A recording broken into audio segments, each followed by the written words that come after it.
పక్షులకి ధాన్యం వేయడం వల్ల, గింజలు వేయడం వల్ల ప్రమాణం ఏమిటో తెలిసే ప్రయోజనం. మన పిల్లలు చాలా బాగుంటారమ్మా. అమెరికాలో ఉన్న, ఆస్ట్రేలియాలో ఉన్న మన పిల్లలకి అన్నానికి లోటు ఉండదు, ఆరోగ్యానికి లోటు ఉండదు. పక్షుల్ని పెంచి పోషించాలి. ఇంట్లోకి రానివ్వకూడదు. మళ్ళీ అందులో తేడా. పావురాలను ఇంట్లోకి రానివ్వకూడదు.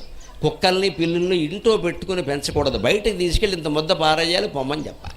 ఎందుకని కుక్కల్ని వేళ శుభ్రంగా పక్కలో పడుకోబెట్టుకుని సబ్బెట్టి తోమి దానికో డాక్టరు, దానికో డ్రెస్సు, ఈ ప్రేమ పిల్లల మీద చూపిస్తే ఎంత బాగుండేదో. వాళ్ళనేమో హాస్టల్లో పారేశారు, కుక్కల్ని పక్కలో పెట్టుకున్నారు. ఇక్కడ కుక్కల్ని ఇంట్లో పెట్టుకుని పెంచకూడదు. పిల్లుల్ని అసలే పెంచకూడదు.